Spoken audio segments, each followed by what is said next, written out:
Greetings and welcome back to Rev's Palaver. I am so lucky today to be joined by guest the love. Oh, which side are you on? Greetings and welcome back to Rev's Palaver. I am Hi, so. guys. And that was the first technical issue. I forgot to mute my own stream, so it was echoing back. Heidi, how are you doing tonight? Perfect. I'm great. How are I'm you? doing excellent. Thank you very much for joining me today. I've been lucky enough to catch two or three of your streams. It Awesome. seems like you're kind of a newer streamer, but you're certainly not Yes. new to video games. No, not at all. So we're going to get into a little bit later. We're going to get into Game Chatter, which is your website and your business. Mm-hmm. I'm comfortable saying that, right? Yeah. Okay. But there's so much to talk about with you. I want to get started with you. You were a very pretty young woman. You certainly don't look that old, but you've described yourself as a lifelong gamer. Yes. I don't know if you've had a chance to check out the bio data below, but that is exactly how I've described myself as a middle-aged man who is a lifelong gamer. Yeah. I'd love to know what your definition of lifelong gamer is. Um, yeah, so when I was 4 years old, my dad, he was just getting into the whole PC gaming thing, and he started playing a first-person shooter, and it happened to be Doom.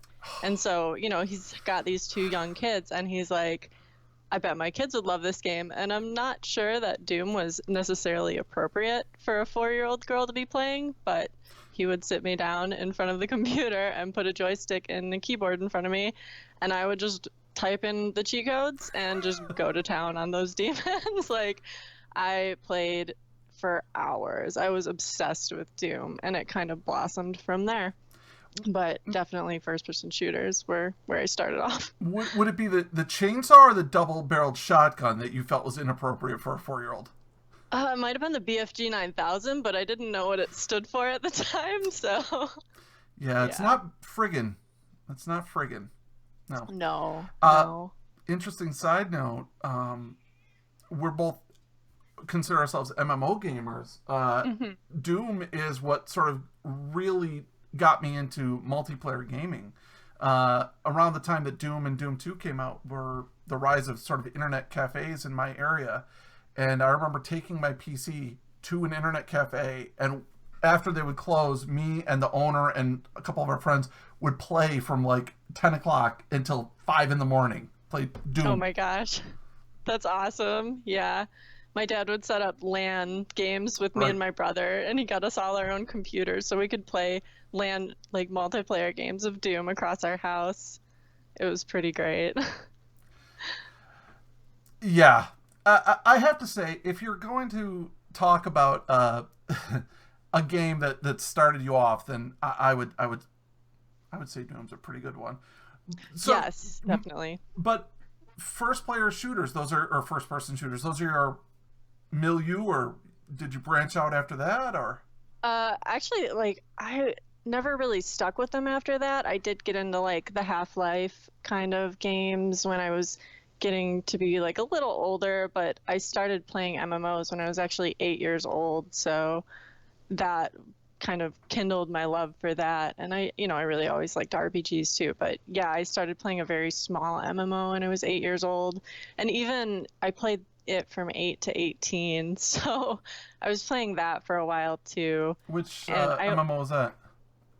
it was a very small Korean MMO. It was called Nexus: The Kingdom of the Winds. Okay. And not a lot of people have ever heard of it, but it had a super small community. It had it had like 500 players maybe online simultaneously, like one server.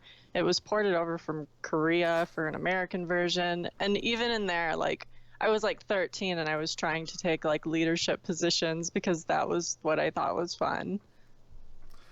I don't know if you have a chance to check out the chat as it's scrolling by. We've got several people in chat. CSGO Lock says, "Damn, she doesn't play CSGO. Well, there goes her as potential wife material." Also, Matt Hazmat 1138 says, "Your dad sounds awesome," and I have to agree. Yeah, yeah. My dad taught me how to play backgammon and chess, and Yeah. I think that was pretty much the extent of his game playing. Actually, no, I Yeah, take it back. Do you ever hear of a game called Diplomacy? no, I don't think so. It's one of those games you play for 5 days and it ends when someone says, I'm never talking to you again, flips the board, and storms out of the Oh, room. like Seinfeld style with Kramer and everything. Yeah, yeah. It's Um, yeah, my dad actually, he was so into computer gaming before like gaming addiction was necessarily a thing that he actually got featured. I forget which, it was one of the larger news organizations actually did an article on him talking about like gaming addiction, and he did eventually have to give that up to raise a family instead, which was probably a good move on his part, but I never gave it up. So, well, I managed to find a wife who enjoys gaming as much as me. Now, what's interesting though is she doesn't like the same type of games as me. Like, we both oh, love really? board games and we both love card games, but when it comes to video games, not the same type of speed. So, like, we never played MMOs together or shooters or RPGs together. Yeah. Yeah, my husband actually, when I met him, he was into MMOs as well, so we kind of started playing those together. Not, we met in college, but once we both graduated, we finally started playing MMOs again. We didn't until after college because we didn't want that to kind of take away from it, because as you know, they can be kind of life consuming. Yeah, I lost my first fiance to EverQuest, so yeah, Yeah. I can. Well, I mean, I say that, but really, it was also that she was a cheating whore, and Well, that'll do it. and after she slept her way up a corporate ladder, Career goals. switched teams, and she's a lesbian, and she's been happily married to the same woman for about 10 years now. So, I Well, mean, there was a lot more at play than just EverQuest. I feel like that somehow lessens the blow a little bit. You know, it it, it, Yeah. it hurt when she left, but Yeah, of course. whatever. That was all of it was 2001, so it was a while ago. Yeah, that's a number of years And I've ago. been married to my wife for 8 years now. Awesome. Yeah, That's very awesome. very great wife. um, so we mentioned MMOs, and Yeah. I mentioned EverQuest, and then I played World of Warcraft, which I know that you never have gotten into because I was watching your stream Mm-mm. earlier today. Your game seems to be Final Fantasy 14. Was there anything in between the Korean port and Final Fantasy? No, I briefly dabbled in Final Fantasy 11 because that was what my husband was really into, but I couldn't get into that one because by the time I had dabbled into it, it was already like a 10 to 12-year-old game and it just looked terrible. Mm-hmm. And I knew that their next MMO, which was 14, was coming out soon. So I kind of waited on that one, and it came out my senior year of college. So that was when I started playing it. But that was the original version of it, which was a complete flop. Now, I I have to say I've played a lot of MMOs. I've tried a lot of MMOs, and I've always loved the Final Fantasy series games. Hmm. So because of that and understanding my addictive personality, I always stayed away from the online Final Fantasies. Yeah. So can you what the first version of 14 flopped and then they remade it? Yeah, so when they first created 14, and I might get some of these details wrong because I don't know them 100%, but the game was just kind of rough and not that great. I mean, a lot of people, just the overall consensus was that it was a very poor release. And so, like, a couple of years into the release of the game, they actually, I think, fired most of the team, brought in a new head person for everything, and they literally created an event where they like destroyed the world in the lore and brought it back. And so there was like, I think it was around 6 months, it might have been longer, that the whole game was just down while they rebuilt it essentially. Is that what the intro sequence is where the dragon hatches from the moon and destroys the world? Like, is Yeah, that Bahamut. Yep.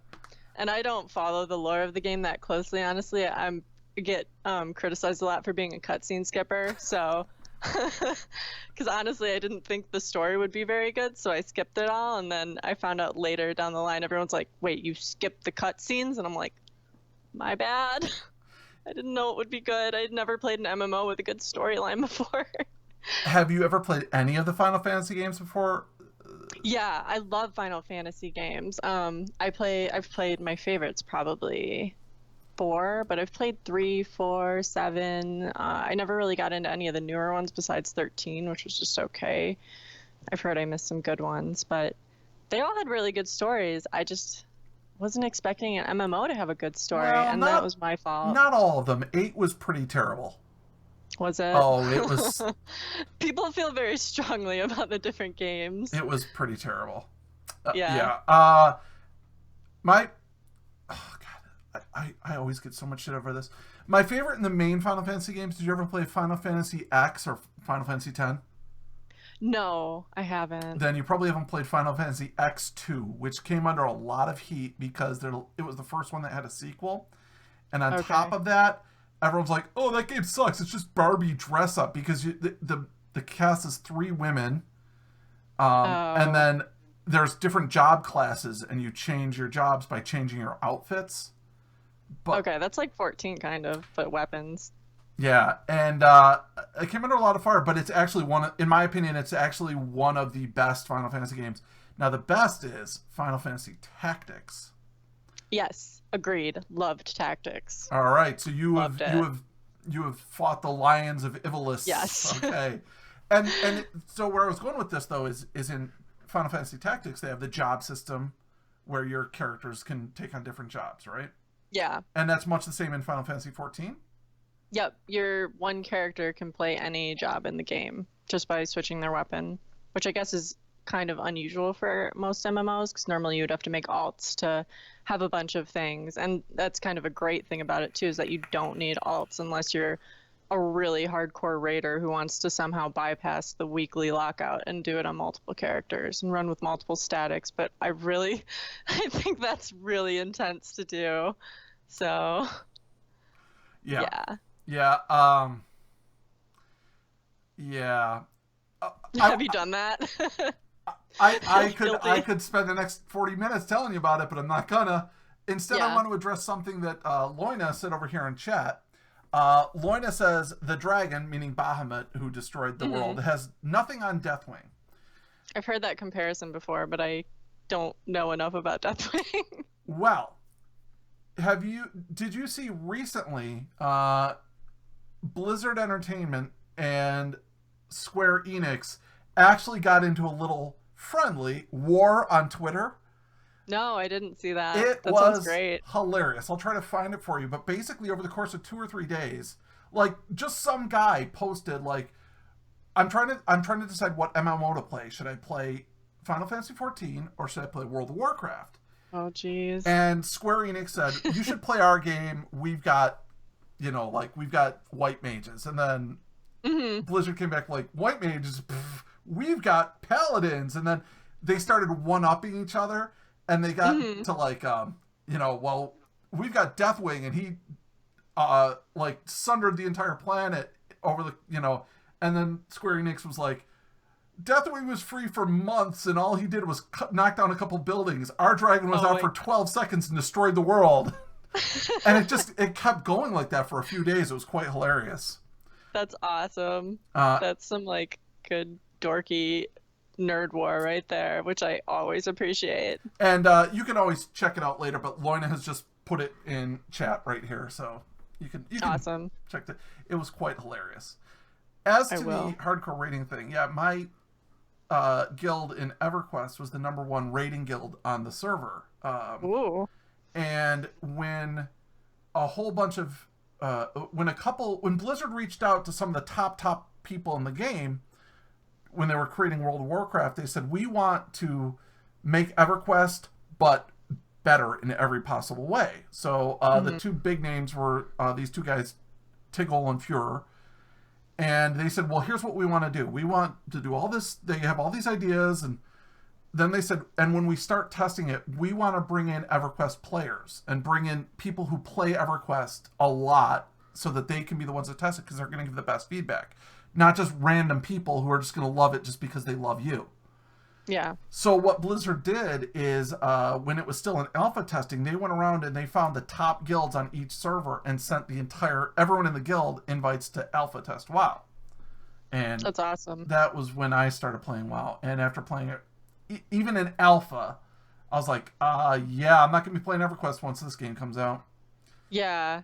I intentionally avoided WoW because it sounded like the kind of game that I would get addicted to. And when it was really hitting its height of popularity, I was going to college. So, like I said, I knew that MMOs in college just weren't a good mixture to put together because I definitely didn't want to be wasting my money playing MMOs. So 1 second. For some reason, talk shows did not go on Twitch. When I was setting up before the stream. Mm-hmm. All right. If you refresh it, that should have fixed it. Thank you very much, Locke. I appreciate it. Or no one here. Thank you very much. And you just can ignore any trolley chat that you see. That is unfortunately going to happen. I don't have any moderators over on YouTube. So, so actually, that's a good point. You've just started. How long? You haven't been streaming on Twitch for very long, have you? Just a couple weeks now. I just started. And have you had so have you had a problem with the trolls yet?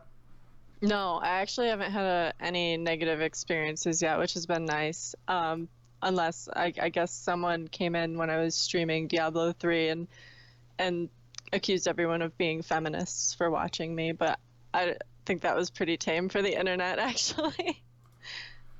They were feminists just because they watched you?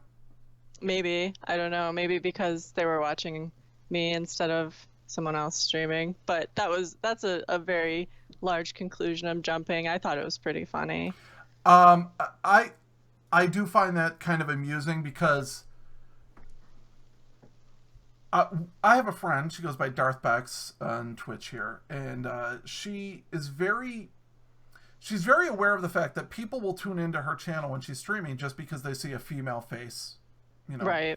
On the stream, and so she literally will go out of her way to not dress up. And you always look very nice in your stream, but she will wear like a zipped up to here hooded sweatshirt and just like her hair hanging down, and she's like, oh guys, we're doing, and she says she still has a problem with guys coming in and be like, hey.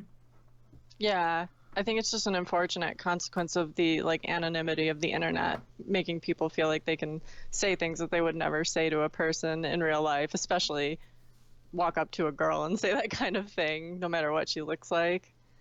But since I've been on the internet my whole life, it also doesn't really faze me because I've seen what there is to be said, and I mean I haven't experienced a lot of it, but I just know whenever I see something like that, I always tell myself it's probably just like a 13-year-old teenage boy sitting behind his keyboard.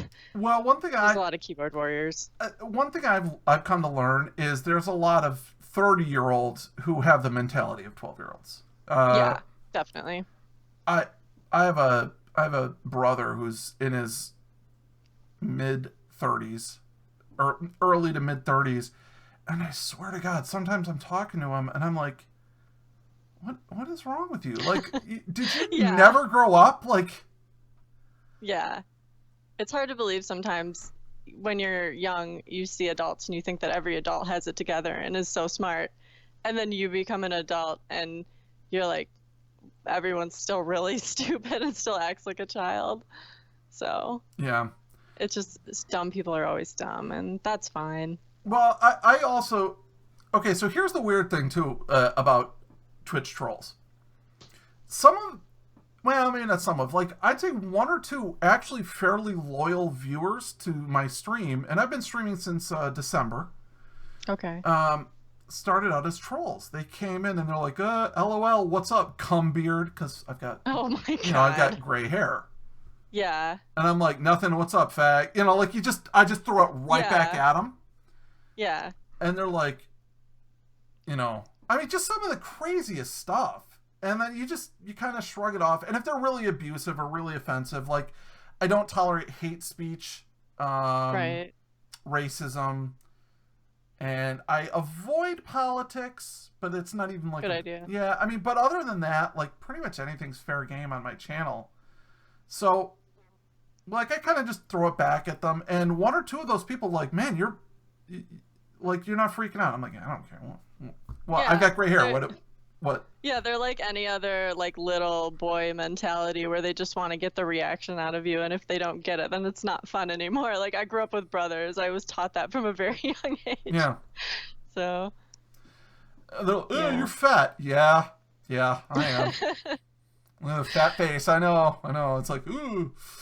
Yeah, people don't know how to handle like a kill 'em with kindness approach sort of thing usually. So. Yeah, I mean, I don't even kill them with kindness. I'm just like, okay. Yeah. You got me. I got gray hair. Ooh.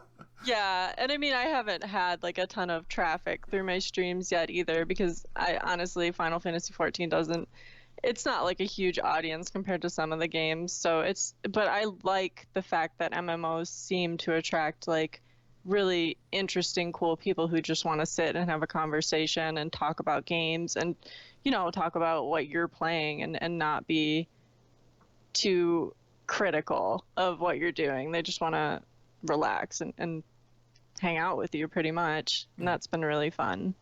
Yeah, and so no Obster says it's much more easy to grow on Twitch as a woman. I'm from Germany, and what I see here, and again, if he's from Germany, English may be a second language, so you give everyone a little bit of a benefit of the doubt, is that most, not all, but the most are not really interested in the game or into gaming. And I would say that used to be true. There was a real problem on Twitch 6 to 8 months ago. You may not have caught this if you're new to streaming, but Twitch actually put into place things like dress code policies, and things like how much of your screen had to be the game that you were playing. There were women who they would be playing League of Legends in a spaghetti strap tank top with no bra on. Yeah. And their camera would take up the whole screen, and then League of Legends would be like 10% down here in the corner. And then like chat and like donations and then like... Of course. And and that's like a big stigma to me, is to like not fall into that category of like, people are here to see me, not the game. Like I want it to be a nice combination, because that's why I'm here. Sorry, I was just trying to type back to chat a little bit too. That's okay. And absolutely, I think what I've noticed that when I stop by your stream, your camera covers up your chat window in Final Fantasy, so that's good. And it's a legitimate... In fact, there have been times when I've thought to myself, is my camera too big? Like, I'll have it, like, but I mean, I think it's sort of just to basically keep the cam whores off Twitch, which there really was a serious problem with. Yeah, and I didn't have a lot of experience with like watching other people stream, but I definitely have seen stories before and heard a lot of people joke about and kind of rip down the girls who definitely were just there playing some game, like didn't really know what they were doing on the game. They were just there to wear like a push-up bra and, put on a ton of makeup and just be a cam girl that was also happened to be playing a game.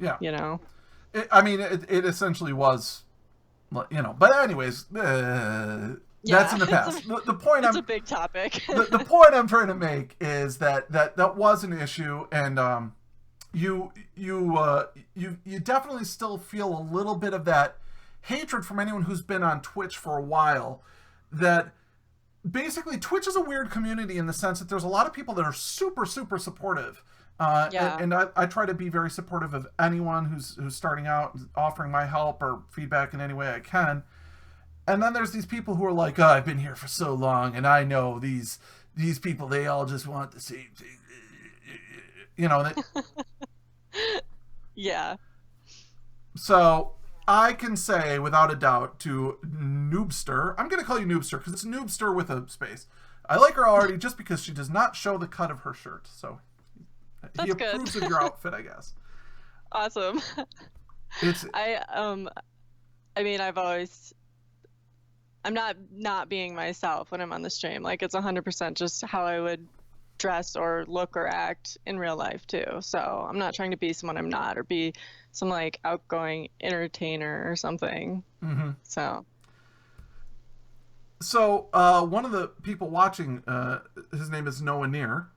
His real name is Dave, and he's been a friend of mine for a few months now. I met him here on Twitch, and we talk. I wouldn't say every day, but almost every day now. Like we just made a friendship, you know. yeah. And he was on my third or fourth podcast, and we talked about using video games as therapy, which we're going to get into in just a minute. But Okay. one of the things Dave said at the many times to me is he always feels weird on on Twitch because he doesn't want to be like a performing circus monkey. Like he has his own reasons for streaming, and that's that's fine. But he doesn't feel like he wants to shuck and jive just to get people to watch him. Yeah, exactly. Now, on the other hand, I enjoy being the trained circus monkey. I enjoy doing this and having people go, "Yes, dance, monkey." Yeah, definitely. So we get different things out of streaming, and that's excellent. And new heroes and now you're about to see one of the trained circus monkey dances because anytime anyone tosses me a follow, I give them big ups. Big ups! Whoop, whoop. Nice. Thank you, Noobster, for the follow. I really appreciate it. Love it. What do you look to get out of streaming when you go live? The biggest thing for me has just been interaction because there's so many times that I catch myself just playing a game and kind of, just being alone. And even if I'm playing an MMO, especially right now, we're waiting on an expansion for Final Fantasy XIV. So even though I have a relatively large free company, most people are off playing other games and doing that sort of thing and just being a lot more quiet and less interactive than normal. So I kind of figured it would be a fun thing to try. And I've always wanted to try it. It's one of those things that I was always like, maybe another time, maybe another time. And finally I was like, screw it. I'm just going to do it for fun and see if anyone actually watches. And no one probably will, but it doesn't matter. Because even if I get to talk to a few people and make a few new friends, then it's going to be awesome. So, and it honestly, even though it's been like, obviously starting out new is very quiet, I'm already like, it blew my mind already that there were people within the first week that were showing up every single day, just having a conversation with me, asking me how I am. Like, not anything big, but just people's dedication right from the start is really surprising to me because I kind of expected it to just be completely random people and not really be able to put faces to names and that sort of thing. So even this happening within the first couple of weeks is like, well, how did that even happen? So it's really cool. Now I have to admit, I'm a little surprised that you were surprised that this community has started to build up because you are a GM of, what do you call it, a free company? Is that like a guild? Yeah, free company, yeah. How long have you been a GM? About 3 years now, the same one. So that's more than long enough for you to know how relationships can build up in these online communities, right? Oh, definitely. I've made some of my best friends doing that and taking care of that. Mm-hmm. I mean, it's pretty much the same thing. It's an online community. People like getting to know you and talk to you and talk to the same people and talk to the other people who are watching your stream, and it builds. And I've already picked up one or two friends just on Twitch, as I mentioned, Dave, aka Noah Near, and Win by KO, who said he would try to stop by, but it's 1:30 in the morning in Scotland, so he's got two time zones kids. suck. Yeah. He's got two kids. That's one of the. Well, I made friends with him because I would wake up and sit down at my computer and have my cup of coffee, and instead of watching podcasts, which I always used to do at first in the morning, I started watching more and more Twitch, and I found Win by KO, and he just became my morning coffee watch, Yeah, definitely. And I think that's awesome. And I guess I just hadn't realized because to me, I was just, when I would look at Twitch, it was always these huge channels and you see thousands of followers and the chat's just going nuts. And I was like, well, how can anyone ever develop like a personal like relationship or friendship when it's just 1,000 names rushing by in the chat? And I guess I honestly had completely missed out on this smaller community where there's like real interactions going on and real relationships being built between the viewer and their followers. And I think that that's something that I've kind of accidentally stumbled upon and I think is really, really awesome. Uh, yeah, yeah. I'm not gonna lie. When I first started streaming on Twitch, I've had a Twitch account for a while, but that was just to watch people. When I first started streaming, I thought to myself, like, oh man, how great would it be if I could build an audience and I could get partnered and I could start making money and I could do this for a living? That'd be great. Mm-hmm. Everyone's dream, I'm sure, when they start. Yeah, but then I realized, wow, it's kind of not realistic. It's No. kind of like winning the No. lottery. I mean, Yeah, kind of like for YouTubers even, like you see so many people who are trying to start YouTube accounts and gain these huge followings out of nowhere and it's unrealistic. And I think going into it knowing that that kind of thing is unrealistic makes it more fun because you're not sitting there trying to like just being disappointed over and over. You're just going in with a positive outlook and anything that happens is a good thing. yeah. Well, and not just a positive outlook, but I've started to take a lot of joy in what I do get out of Twitch. So for me, growing up playing video games in the 1980s, a lot of the enjoyment was sitting on the couch with my buddy and, oh, I died. Okay, your turn, and you pass the controller, and now it's his turn. And when you're watching your buddy play, you're sitting there and talking, and it's this interaction. And now I get that from Twitch. I get this interaction when I'm playing video games. There's people talking to me. And, Yeah, definitely.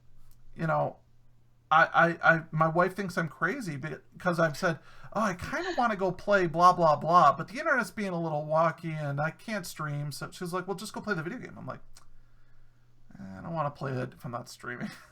Yeah, I can totally understand that. So you start to get that interaction while you're playing, and then you start to kind of crave that interaction while you're playing, and it feels like something's sort of missing if you're not getting the interaction. And it definitely adds to the gaming experience. Like even when I was just running through Diablo 3 and I was chatting with my friends on Discord, I still had my stream up and I was still meeting people. We actually had someone pop into the chat and say that they had no friends to play Diablo 3 with anymore. And I said, come join us. Threw them into our Discord, power leveled their character, and started playing with them. So just making friends. Yeah. And that actually, I know I said we'd save it for sort of the end of the show, but I think this is a perfect time to dovetail in with your website that you started, GameChatter.com. As I mentioned, I've probably the most well-received episode of my podcast was like the fourth one where I talked with Dave, and he talked about how he uses streaming and video games as a form of therapy to sort of combat anxiety and, put himself out there, I think are the words he's used. Definitely. And that's a little bit what you're doing with Game Chatter. Would you like to tell us a little bit about what you're doing with your website? Sure. And I mean, this all kind of stemmed from the fact that when I started leading an MMO free company, I had no desire to do so. I was a very closed-in person. I hated talking to strangers. I would not even step foot into a Ventrilo or a voice chat of any kind. I did not want to talk to people. And doing that kind of thing and kind of putting myself out there and being uncomfortable helped me open up a lot. And I actually started to love talking to strangers and meeting people online. And I realized that it helped me overcome this like lifelong anxiety of talking to strangers. So one day I was talking to a friend while I was playing a game, and he had been having some like girl problems, and I was like, hey, let's play Borderlands and just talk about it. And so we're just kind of running through Borderlands and doing missions, and he's telling me his issues, and I'm just giving him a positive, like, my advice, nothing huge. But later on, my husband was like, you could probably do that for more people. Like, I don't think anything exists like that, but there's probably a lot of people who would just want to play a game and talk about what's going on in their life and just get it off their chest with someone who's not going to judge them.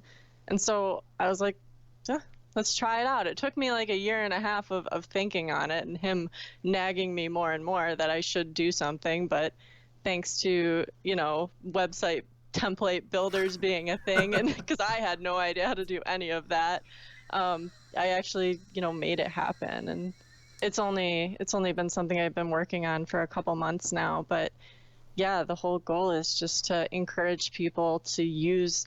I mean, I think that games are inherently very therapeutic. So just to use that platform as a way to connect me with the people who need that kind of thing, because I think that there's no way to really put yourself out there and be like, let me help you, because I genuinely enjoy like connecting with people and helping them. And I'm sure a lot of people say that, but I just want to actually do it. So that's my goal in the end.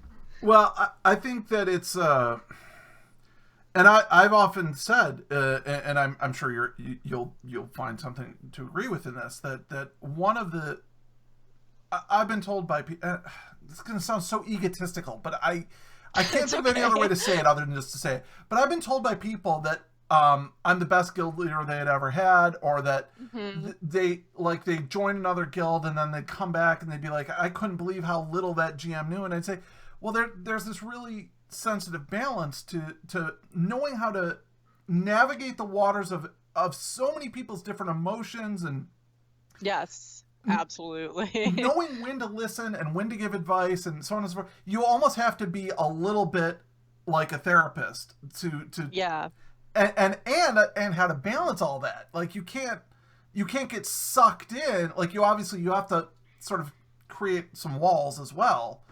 Yes, but definitely. I've definitely had some people that have been in, like I ran a guild in WoW that they would log on and just sit and chat. They never leveled, they never really played, but they were a main part of the guild, but they just sat and talked and chat all the time. And yeah, you realize like definitely. they need that.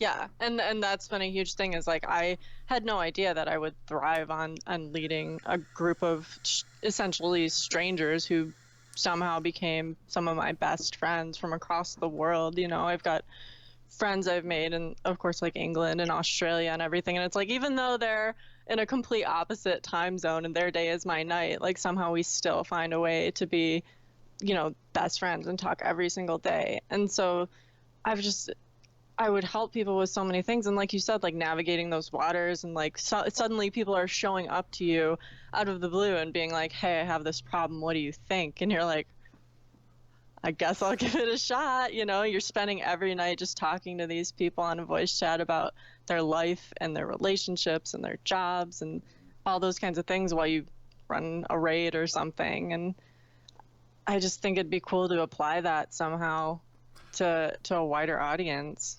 Well, so let's talk a little bit more about Game Chatter. I took some time and I looked at the site, and you do ask for payment for your time if someone schedules it, and I think that's perfectly fair. And I looked at the rates are not anything crazy at all. No, I tried not to. I think give me 1 second. I'm sorry, my headphone just. But one of the things that I thought was really interesting, well, there were a few things I thought were really interesting. One, you said like, hey, we play the game of your choice. So yeah. As we talked about, you play Final Fantasy 14 a lot, but have you had anyone contact you and say, well, I don't ever play Final Fantasy 14, but I play Overwatch or whatever game? Yeah. That's one of my things is I've actually said on the website, like, if there's a game that I don't have listed and I don't own, just talk to me and I will honestly do what I can to try to make that happen. And my biggest caveat with that is you just have to understand that it will be a learning experience for me, so you can't expect me to jump in and know what I'm doing. Like, I'm not a MOBA gamer at all, and my brief experience with League of Legends was very not my kind of game, but if that's what someone wants to do and that's what's going to help them feel better and what they want to do while they're chatting, I will go for it, as long as they understand that I'm probably not going to be a very good team player along the way. But if someone's contacting you to have, thank you very much to Tater Salad for the host. If someone's contacting you to have someone to basically complain about their girlfriend not listening to them, or they're having a hard time making friends at college where they moved out of state or whatever, I don't think they're really going to care so much that you're not doing 20 APM, 20,000 APM in League of Legends. Yeah, and that's what I'm hoping too, is just the game is more of the vessel of connecting us and creating like a comfortable environment, rather than, I want someone to play with who's going to be a badass, because that's probably not going to happen if it's not a game I'm used to. But yeah, just keeping it as big of a variety as I can. I mean, I have a pretty big Steam library to pick from, so. Oh, really? Yeah. Shall we compare? No, I'm sure you're. I'm just curious. How is that like, I'll show you yours if you show me mine? Well, I mean, I wasn't thinking that way, but I suppose if we're going to compare EPs, what number are you at?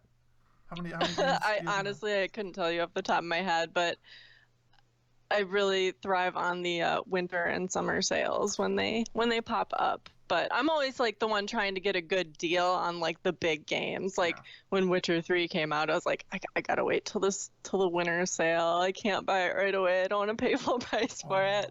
Plus, then you get to all the patches and stuff have already come out too. So one of my viewers just purchased Witcher 3 for me the other day.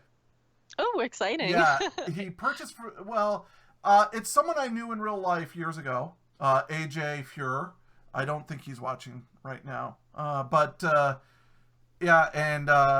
We recently reconnected through Twitch. And I mean, I'd still text him once every 6 months or so, but he moved all the way from New York, where I am, to California.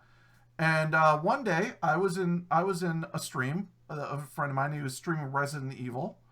And I said something, and all of a sudden AJ Fuhrer said, he made an inside joke that only I would catch.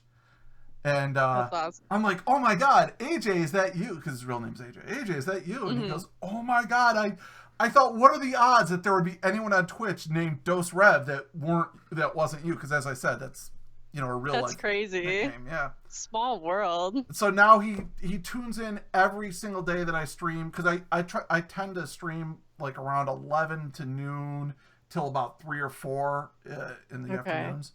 And since he's in California, that's when he's at work. And so he'll put me up like on a cell phone while he's doing work. Yeah, that's kind of been what I've been shooting for too, because I have free mornings. I lost you there. Oh, really? Oh, all right. I'm sorry. I don't. I'm sorry. You were just saying. Oh, I that's what I've been shooting for as well. It's just like mornings, because I feel like everyone's going to be kind of chill and relaxing and doing other things too, and just kind of I don't mind being someone's background noise, so it's fine with me. Yeah, well, in my case, it's I do my morning routine, and then my wife leaves for work, and then I'll this is so boring. Why am I even going into this? So then I have some work I have to do that I usually have to get done, and then usually I wrap that up around 11 or 12. And I try to shower in the morning as opposed to being a scumbag that sits around in dirty clothes. And then I get on. Although sometimes if I'm feeling real lazy, I wait until after I'm done with my work, and then I hop in the shower, and then I get on and stream. Why am I talking about this? It's so boring. Oh my God. I'm boring myself on my own stream. That's what people talk about on the internet. Their days.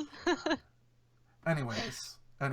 So yeah, my friend AJ just bought me Witcher 3, and then today the work I was doing ran late, and I didn't get on till about 1-ish, and I said, I only have an hour or two. I'm just gonna play some Hearthstone. And he's like, why don't you play Witcher 3 yet? Come on, dude. Now you're obligated. I know. Yeah. But what are you gonna do? Have you? Mm-hmm. So I'll just tell you, I've got over 600 games I think in my Steam library, and the only reason I know that is because I did just install Witcher 3. I was like, oh, Yeah. over 600. Yours is definitely more extensive than mine, but I tend to like find a game, lock on it, and then play it for hundreds of hours. So yeah, I never jump around too much. See, I get a little addicted. I love trying out new games, especially like indie games. The best game I found last year, there was this game came out called Turmoil by a company in Holland called Gamius Games, and it's such a simple concept. It's you're an oil baron and you dig for oil in the Old West. That's awesome. And it's so addictive. It's just so much Yeah. fun, and it's got like this amazingly beautiful guitar soundtrack, and yeah, that's so. Yeah, my big indie addiction was Stardew Valley, unfortunately. So I I don't even know if that's still considered indie. I guess it is, but it's pretty huge. I had about 3 days of that where I was like, I'll try out this little game, and you're just kind of walking around and picking flowers and chopping down trees, and then you look and you're like, I've been playing for 4 hours. Yeah, So- you're like, oh shit, So- that went a lot longer than I was expecting. Yeah. Yeah, I'm- I unfortunately. I made my felt own really Stardew bad. Valley UI for my stream, and Really? Yeah. Oh, that's awesome. That was the thing I streamed on my very, very first stream because I was so self-conscious about streaming and having anyone watch me. I'm like, no one's gonna watch Stardew Valley, so I put that on. And of course, someone came into my stream and started telling me I was doing stuff wrong, and I'm like, oh my god, it's Stardew Valley. But I want to just apologize real quick to anyone who's watching. I've been fighting with my internet for literally months, and I see that I am getting some drop frames and dropouts, and I apologize for that. Hopefully the stream stays connected. We do go till 9 o'clock, so if I drop out before 9 o'clock, before the next 12 minutes, I promise it's going to come right back up. I just want to say that because I see my OBS is going into the red, and love it. I apologize, Heidi. I apologize. That's okay. Uh, I'm very offended, So when as you could tell. so as I said, I had my Twitch for a long time because I was watching people, but when I started streaming, it was for my friends, for them from MMOs. We started playing Quiplash. Do you know Quiplash? Yeah, I've seen that. So we started That's a playing fun- that, and then all of a sudden we would just be like, I was just streaming it just so they could see the screen and we could all play Yeah. together. Yeah. And all of a sudden, all these strangers just started like, "Can I join?" And I'd be like, "Well, there's 5 of us. Do we want to let a stranger join in?" And they're like, "Why not?" Yeah. And then all of a sudden, so then people were like, "When are we playing again?" And I'd be like, I guess we're playing on Again? next week at this time." And That's awesome. I got away from that, but for a while my schedule was Monday and Friday podcast, Wednesday and Sunday Quiplash. But it was too much. I burned out. Yeah. Yeah, I've noticed, I think it could definitely be easy to burn out on it if you're not looking forward to it. Like, if you're not looking forward to streaming, then you probably shouldn't do it, because doing anything that you don't want to do is instantly going to make it feel like a job, whether you're getting paid for it or not, and take the fun out of it. Yeah. So, Well, and then the other problem I was having is I was playing Quiplash, and I was like, I've seen every single one of these prompts 10 times. yeah. You know, it's like, Yeah, good point. Kind of like Cards Against Humanity. You play it too many times, and it's just not funny anymore. Like, you can only see the same cards so many times before they yeah, lose their effect. and I definitely felt like I was getting to the point where I was starting to play up how funny it was. Like, I was like, Yeah. oh, here's this thing I've seen 20 times. Haha. Oh, that's a funny answer. I did not know you were going to say dog shit. Because everyone says dog shit for that particular one. Yeah, You know, it's kind of, yeah, so definitely. We are getting into the last 10 minutes. So one of the things I like to do is in the last 10 minutes, I'd like to, I like to make sure that we've hit everything I wanted to hit. And we did talk about your company. People can, again, they should be able to see it over your head there. GameChatter.com, as well as twitch.tv/Lissane. Am I saying it right? Lissane? Yeah, Lissane or Lissane is usually how I say it. Lissane. So. Yeah. No. And make sure you toss Lissane a follow on twitch.tv/Lissane. Check out her website if anything she said is interesting. It's worth at the very least 60 seconds of your time to check out. She's got a nice 2-minute long YouTube video on there that's nice. It's worth checking out. But one of the things I wanted to ask you is there anything that you wanted to talk about or anything you wanted to ask? Oh, shoot. Putting me on the spot there. No, I don't want to put you on the spot. So no, you're fine. If there's not, I do have another question for you. Sure, go ahead. The other day when I tuned in, you had your big old cup of coffee. Yeah. And you had like that I don't know what you call it, the cappuccino art. Yeah. Do you do that yourself? No, my husband pours me latte art because he that's like his favorite thing to do. He literally bought an espresso machine just so he could like pour fancy latte art. I think he likes doing that more than he likes the coffee itself. So if I whenever I want coffee, he's like, you want a cappuccino, right? Like, so I can pour the art. Like, if I'm like, no, I'm an iced coffee, he's like, no, you want a latte. So look, it's very fancy. Coffee. So there's a saying by Ben Franklin, and I like to twist it a little bit. He said it about beer, but I'm going to say it about coffee. Coffee is proof that there is a God and that he wants us to be happy. I love it. I am a big coffee drinker. Yeah. And I love iced coffee. Oh yeah, me too. There is nothing better than just being able to just glug glug glug glug a nice. Especially cold brew. If you've had good cold brew, it's like naturally sweet and there's no acidity. It's very good. It definitely does have a much different taste than if you make it in a percolator or standard coffee maker or anything. I've always been a fan of the French press, personally. Yeah, I have a French press as well, which that was like what I exclusively used before we bought a really nice espresso machine, and now that's my drink of choice, basically. So one of the things that happened with so you're married, so you understand compromise is necessary. Yes. Absolutely. So one of the compromises that my wife and I had to have was between her being frugal, and she's not cheap, but she's frugal. So she'll spend money on something if it's worth spending money on, but if she doesn't see the value in spending more money, she'll get the cheapest possible thing. Yeah, sounds like me. I did not, before I met her, I would never drink cheap coffee. I just, no. If I'm buying coffee, it's good stuff. I'm buying the, fair trade certified. Like the $16 for a half pound roasted yesterday kind of thing, single origin. She would buy like Topps brand, or Wegmans brand or whatever, Walmart brand, whatever brand, store brand coffee. So like, what? It tastes the same. We finally settled on a mid-range brand that we could agree upon. I don't know, just being very vague, what section of the U.S. do you live in? Indiana. Oh, okay. It actually says in my bio, I live in Indianapolis. So if I recall correctly, they don't have Tim Hortons in Indiana. They actually are like just now building the first one, but I'm from Michigan, so very familiar with Tim Hortons. Yeah, amazing. Are you an upper or a lower? Lower. Matrol. Good job. Yep. My sister lives in Ypsilanti, so. Okay. Awesome. Anyways, so we finally settled on Tim Hortons brand coffee, which is fantastic. It's probably the best fast food coffee you'll ever get. Yeah, the Canadians know coffee and donuts. And yes.